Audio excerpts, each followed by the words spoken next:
Mercedes has just made Max Verstappen's signing for 2026 official.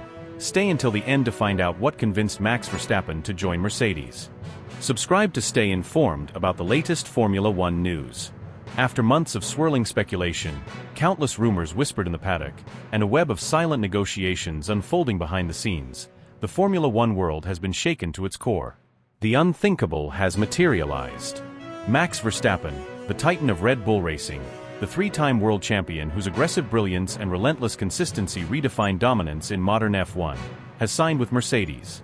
It's not just a change of team, it's a seismic shift in the sport's landscape. Verstappen's defection to the Brackley-based powerhouse isn't merely a matter of contracts, bonuses, or machinery. It's a culmination of deep-seated fractures, long-buried grievances, and a bitter unraveling of what was once a seemingly indestructible alliance. The story behind his decision is layered with betrayal, internal sabotage, ego clashes, and a slow-burning disillusionment that reached a point of no return. From the moment Max Verstappen burst onto the scene in 2016 with his jaw-dropping debut victory at the Spanish Grand Prix, it was clear that he was no ordinary driver. Red Bull had found their generational talent, a prodigy with the ferocity of Senna and the mechanical empathy of Schumacher. Year after year, Max elevated the team, often outperforming the machinery beneath him, extracting results that few others could even attempt. In 2021, he dethroned Lewis Hamilton in a season for the ages. In 2022 and 2023, he steamrolled the grid with a ruthlessness that bordered on supernatural. Red Bull owed much of its modern-day legacy to the Dutchman. But behind the glory, cracks had started to form, cracks that would eventually become chasms. Sources from within Red Bull's inner circle began to notice subtle but significant shifts. Christian Horner, once Verstappen's most vocal supporter and the architect of the team's revival, began asserting more control. The dynamic between team principal and superstar driver slowly morphed from mutual respect to quiet power struggle. Verstappen, who had grown used to having his inner circle protected and his preferences prioritized, found himself increasingly isolated. Decisions were being made without his input. Familiar faces, his trusted race engineer, his performance analyst, even his physio, were either reassigned or subtly pushed out.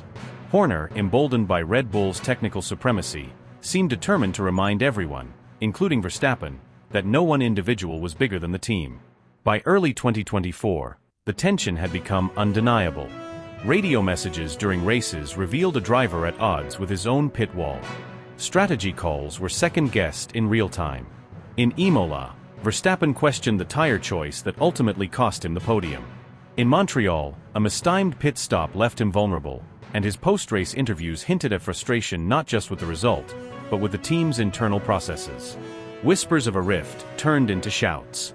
Behind closed doors, Verstappen and Horner engaged in tense debriefs that sometimes escalated into full-blown confrontations.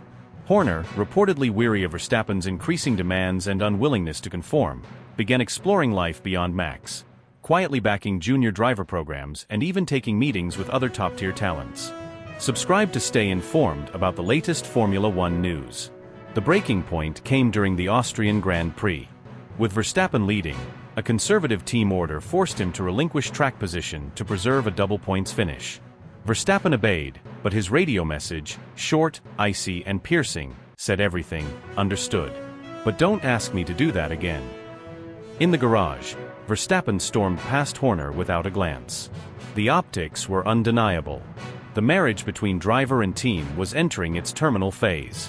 While fans speculated wildly, some brushing it off as temporary friction, Mercedes was quietly watching. Toto Wolff, ever the opportunist, knew the value of patience. As Mercedes struggled to recapture their former glory, he envisioned Verstappen as the cornerstone of their next dynasty. Conversations began through intermediaries.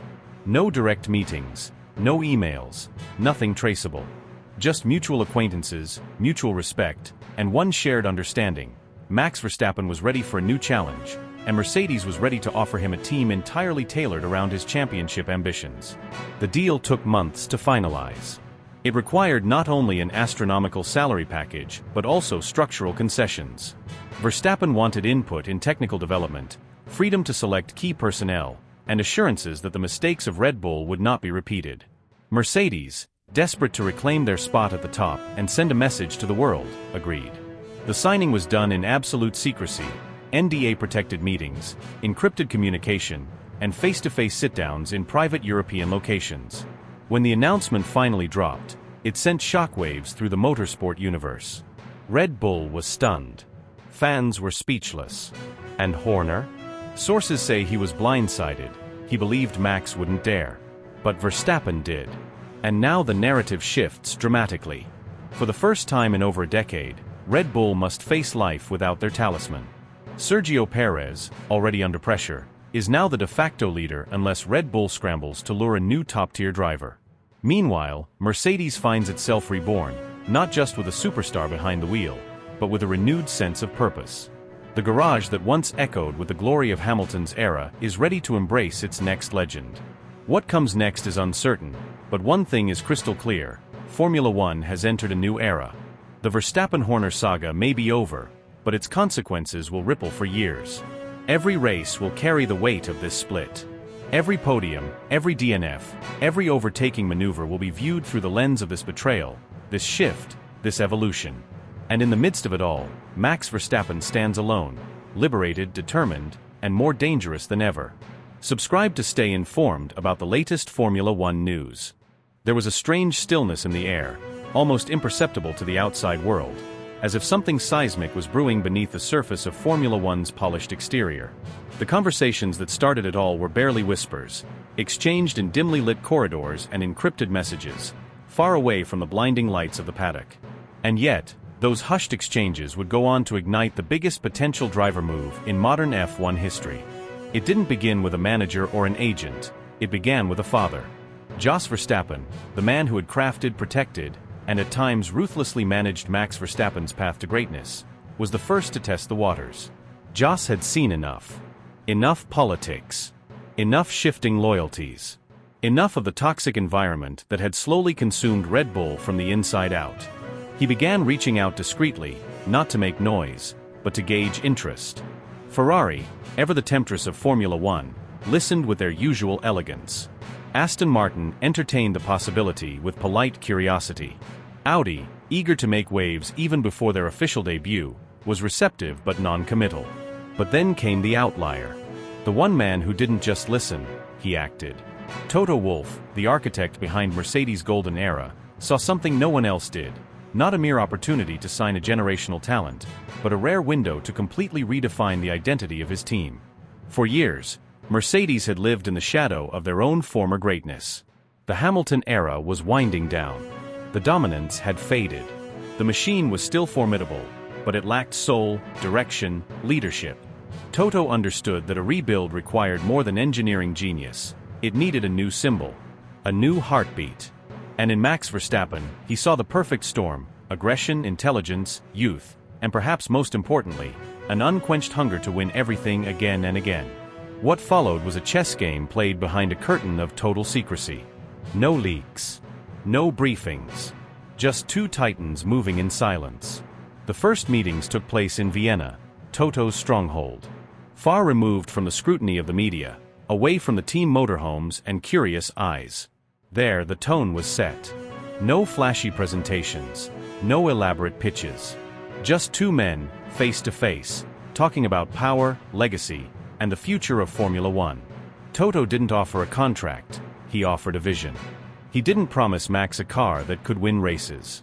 He promised him a role in reshaping a dynasty. And that, more than anything, resonated. According to multiple individuals familiar with the negotiations, some of whom have operated within both camps, it was never about money. Max Verstappen is already one of the highest-paid athletes on the planet.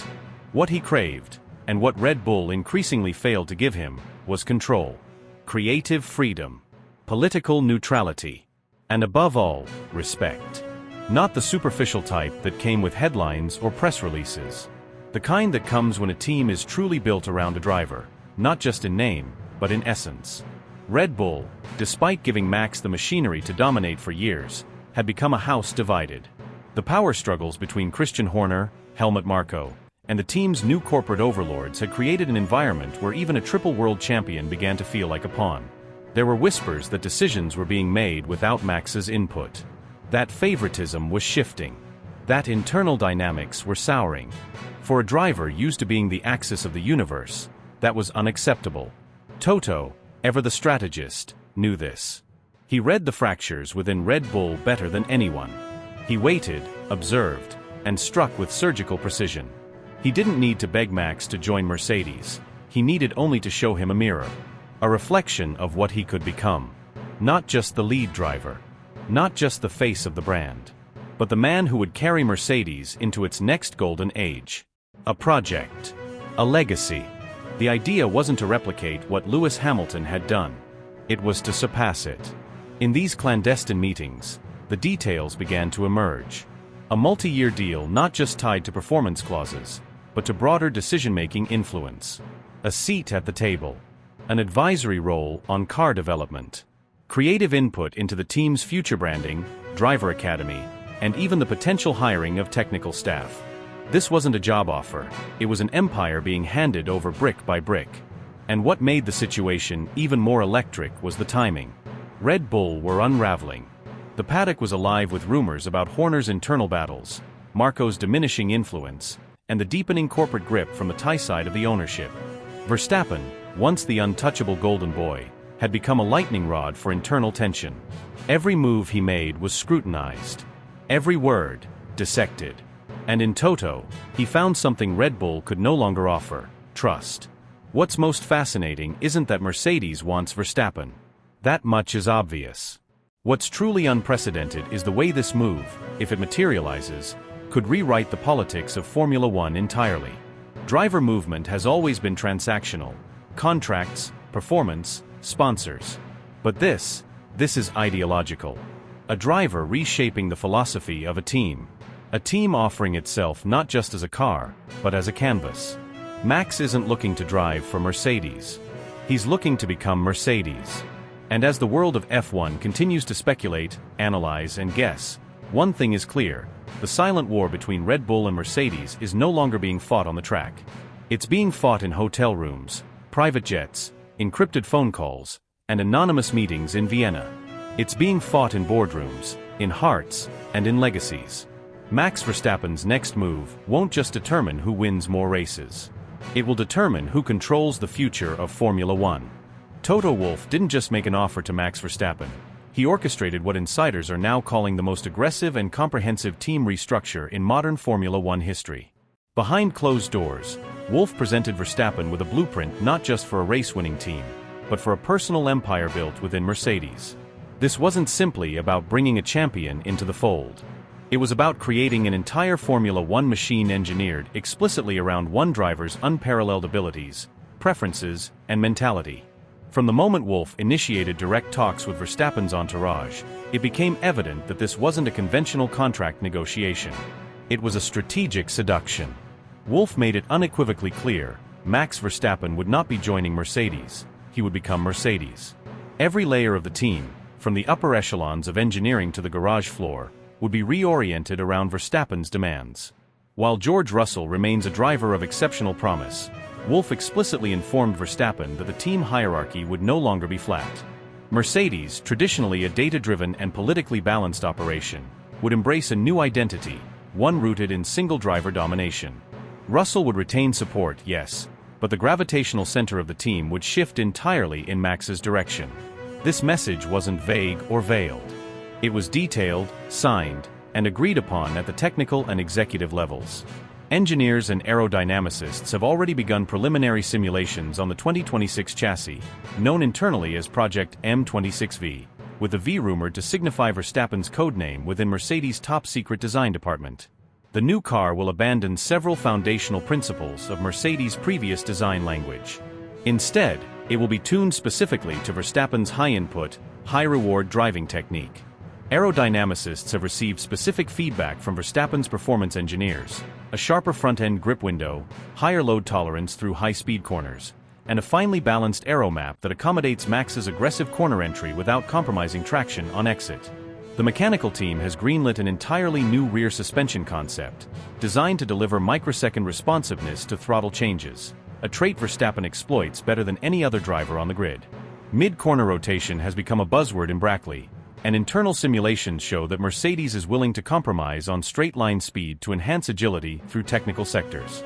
Verstappen's braking preference, hard, late, and sharply modulated, will dictate new brake-by-wire programming.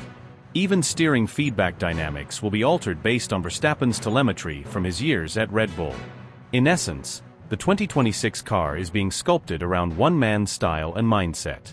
Nothing will be off the table, not even the radical overhaul of wind tunnel strategies or simulator feedback loops to reflect Max's unique way of processing vehicle behavior.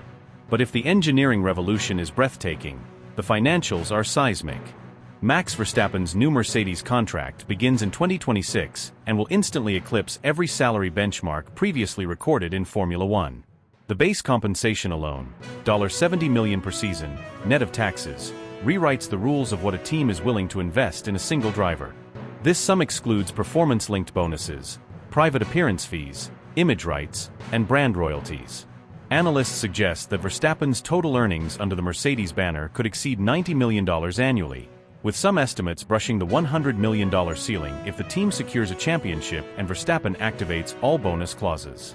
And yet, the money was only part of the allure. One of the most critical points of divergence between Red Bull and Mercedes came down to image autonomy.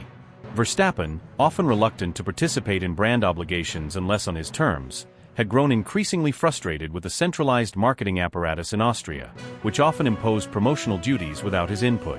At Mercedes, that era is over. Wolff's offer included a written clause granting Verstappen unprecedented control over his personal brand strategy. Every media appearance, every sponsor activation, every commercial photo shoot will now be filtered through Verstappen's management team. Mercedes marketing chiefs have agreed to a decentralized model in which Max can decline non-sporting engagements without penalty. This was more than a favor, it was a demonstration of total trust.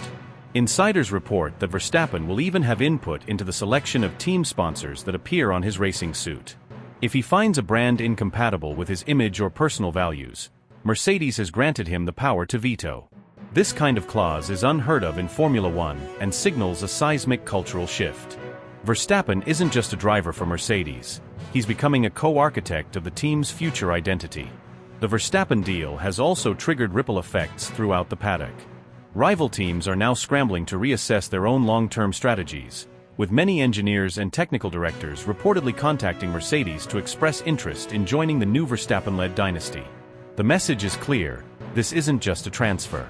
It's a gravitational event that could rewire the competitive landscape of Formula One for the next decade.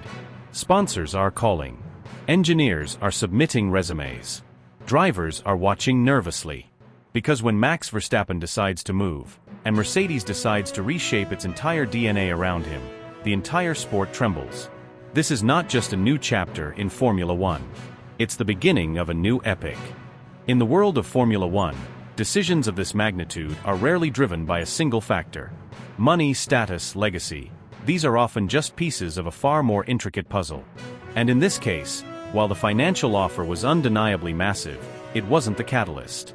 The real turning point happened quietly, behind closed doors, without press, without entourage, without scripted PR statements. It happened in Monaco, inside one of the most opulent yet discreet suites of the Hôtel de Paris, a place where deals that reshape the landscape of global motorsport tend to be forged with nothing more than trust, ambition, and raw, unfiltered honesty. Just a week before the Grand Prix, Max Verstappen walked into that room with questions, with doubts, with the weight of an empire, Red Bull Racing, on his shoulders. Across from him sat Toto Wolff, a man who has not only built dynasties in F1, but who understands the psychological calculus of drivers better than almost anyone else in the paddock. There was no small talk, no fluff, no rehearsed pitches. Just one line. One statement that changed everything. Wolff looked Max in the eye and said, "Max, I don't want you to be just another driver at Mercedes. I want you to define what Mercedes becomes next." And in that moment, something shifted. It wasn't about contracts anymore. It wasn't about headlines or social media numbers or brand endorsements. It was about control, about influence, about being the architect of the next Formula One empire. According to someone who was debriefed directly after that monumental conversation, Verstappen's eyes locked in, alert, sharp, curious. The meeting didn't last an hour. It stretched into 4, almost 5. Not because they had to, but because neither man wanted to leave the room without absolute clarity. They dissected everything. The direction of the 2026 car, the structural evolution of the team, the design philosophy that would carry them into the next regulatory era. Max wanted more than just a winning machine. He wanted a team that breathed with him, that adapted to his style, his needs, his values. He didn't come in looking to be persuaded. He came in looking to be heard. And Wolff delivered on that front, not with empty guarantees, but with concrete commitments. Max was upfront about what he wouldn't tolerate: internal politics, shifting allegiances, being used as leverage in battles he didn't sign up for. He made it clear that he wouldn't trade one political labyrinth for another. If Mercedes wanted him, they had to offer more than performance. They had to offer trust, autonomy, and clarity. Wolff responded not with words, but with a blueprint. A new driver technical liaison team would be established, its leadership handpicked by Max himself. This wasn't just a show of goodwill. It was a structural change designed to give Max a direct line to the core of car development, setup choices, and performance analysis. No filters. No layers. No bottlenecks. Total integration. Total synergy. But it didn't end there. In an unprecedented gesture, Wolff also offered Verstappen an informal yet powerful seat on Mercedes' forthcoming Power Unit Advisory Committee, effectively giving him influence over how the post-2026 hybrid engines are conceptualized, tested, and implemented. Not as a figurehead. As an active contributor. A voice with weight. A driver with actual say in the machinery, he would be piloting into a new era of F1. It was the kind of offer that went beyond what any team had ever given a driver. Not just a multi-million-dollar paycheck or a #1 status, but a platform to build legacy, to shape innovation, to leave fingerprints on the DNA of the team itself. This was Toto Wolff offering Max Verstappen not just a contract, but co-authorship of Mercedes' future. By the time they stood up to shake hands, the tone was no longer negotiation, it was alignment. There were no lingering hesitations. No smirks of doubt. Just mutual respect and an unspoken agreement that what they were about to embark on wasn't just another chapter in their careers, it was a rewriting of the story. Verstappen didn't walk out of that room as a signed Mercedes driver, not yet. But the seed was planted. The wheels were turning. The whispers in the paddock about a possible move had just become much more than speculation. They had become intent. And that's the part the public never sees. Not the press conferences or the photo ops. Not the engine simulations or the driver debriefs. But those rare, pivotal conversations that happen behind locked doors. Conversations that tip the balance of power in Formula One forever. One of the most intense and emotionally electrifying moments of that confidential conversation, kept behind closed doors and far away from any microphone, unfolded when Toto Wolff, with a seriousness that cut through the air like a scalpel, spoke directly to the elephant in the room, the future of George Russell. Looking Max Verstappen dead in the eye, with the weight of Mercedes' legacy in his voice, he said, "George is brilliant. But you're a generational driver. And we've never been shy about backing greatness." It wasn't just a compliment, it was a declaration, a defining statement that sliced through the fog of speculation and ambiguity that had surrounded Mercedes' intentions for months. It was Toto laying all his cards on the table, not as a team principal playing political chess, but as a man making a personal appeal to the one driver he believed could redefine Mercedes' future. There was no sugarcoating, no vague promises, no vague corporate buzzwords. Just clarity. Brutal, honest, exhilarating clarity. Toto continued, explaining with striking conviction that all future development, every upgrade, every aero tweak, every strategic shift, would be filtered through Max's feedback, his driving style, his instincts. The hierarchy would be clear. George Russell, no matter how talented or how promising, would need to sync his path with Max's unless his performance metrics genuinely proved superior. It wasn't favoritism, it was a meritocracy with a clear alpha. In that moment, Verstappen felt something he hadn't experienced in years at Red Bull: absolute trust from the top down, zero double games, no political undertones, and most importantly, no lingering sense of being watched over by a committee of advisors who had their own agendas. It struck a nerve. At Red Bull, Max had been in a constant dance, sometimes a battle, with invisible forces. He had learned to smile for the cameras and deliver in the car, even while navigating a swirling storm of internal allegiances and quiet maneuvering. The shift Toto was offering felt revolutionary. For the first time in years, Max was being courted not just for his speed, but for his mind. Mercedes wasn't simply offering him a seat, they were offering him authorship. It wasn't a pitch, it was a proposition. One rooted in respect, one built on ambition, and one sealed with mutual recognition of what could be built if both sides were bold enough to take the leap.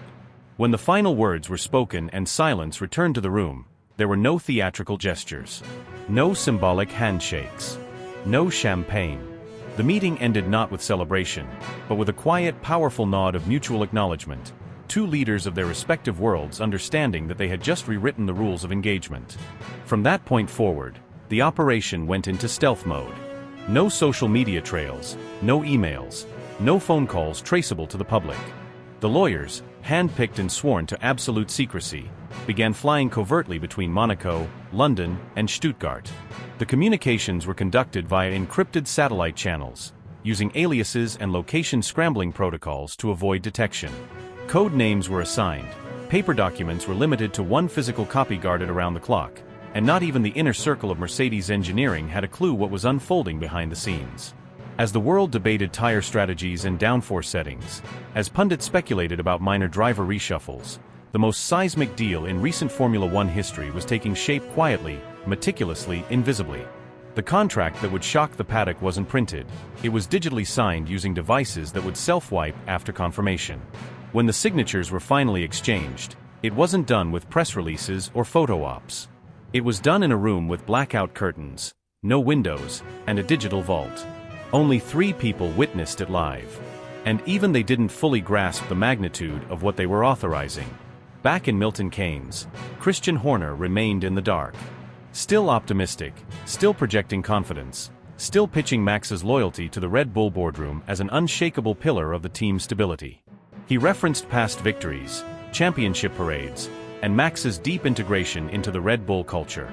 But what Horner didn't know, what he couldn't know, was that Verstappen had already crossed a psychological threshold. A threshold where even victory didn't feel complete if it came wrapped in compromise. While Horner assured executives in Austria that Max would never walk away from this dynasty, the ink was already dry on a new chapter. A chapter where Red Bull's generational talent was preparing to become Mercedes' cornerstone. And no one, not even Horner himself, had seen it coming. The moment the announcement became public, Formula One was no longer the same. It wasn't just a transfer. It wasn't merely a driver switching teams. It was an earthquake that shattered every expectation, a shift so monumental that it fundamentally redrew the sport's power map. Within seconds, every phone in the paddock rang, journalists scrambled for confirmation, and team principals were left speechless, frozen in disbelief. In the Red Bull garage, the mood turned venomous. Christian Horner, blindsided and humiliated, was said to have unleashed a furious tirade behind closed doors, a storm of anger laced with betrayal, frustration, and disbelief. The man who had built his empire around Max Verstappen had just lost the crown jewel, and worse, he never saw it coming. Red Bull's legal team mobilized instantly. High-powered lawyers were summoned from multiple jurisdictions, working around the clock to find a loophole, a technicality, anything that could invalidate the transfer. The argument revolved around loyalty clauses, performance metrics, team obligations, any contractual thread they could tug at to unravel the deal. But it was too late. Verstappen's inner circle had anticipated every counter. Their legal framework was airtight. Months ago, a critical clause had quietly been activated, buried deep in his contract. It was tied to internal conditions that Red Bull, in their arrogance, had inadvertently breached. Performance deliverables, management structure guarantees, internal stability metrics, all ignored or subtly violated. And that triggered the escape hatch. Verstappen was legally untouchable. By the time Red Bull realized what had happened, he was already gone. The 2026 Formula One grid will be unrecognizable. With Max Verstappen at Mercedes, the narrative has been torn apart and rewritten. Mercedes, a team once dismissed as past its prime, as a fallen titan plagued by internal inconsistencies and technical shortcomings, is now the epicenter of the next great era. Verstappen doesn't just join the team, he becomes the team. Every aspect of the operation is pivoting around him. Car design philosophy, race strategies, personnel shifts, even infrastructure. No compromises. This isn't a collaborative project. It's a declaration. Mercedes has handed the keys to the kingdom to the most ruthless and effective driver in modern F1 history. For Verstappen, the move is not just a professional reset, it's a liberation. Years spent navigating the chaotic internal politics at Red Bull, dealing with favoritism, internal tensions, and an increasingly toxic environment had taken their toll. His relationship with Horner had soured long before the cameras noticed. Now, he walks into Mercedes not as a recruit but as a revolutionary. The team doesn't just respect him, they are rebuilding themselves for him. The wind tunnel numbers will change. The engineering staff will shift. Simulator data will be prioritized around his inputs. The culture will bend around his psyche. It's not just that he's the centerpiece, he's the foundation, the roof, and the reason the house exists at all. And then there's Toto Wolff. Their dynamic has gone from quiet admiration to full-scale alliance. Gone is the cold formality of inter-team diplomacy.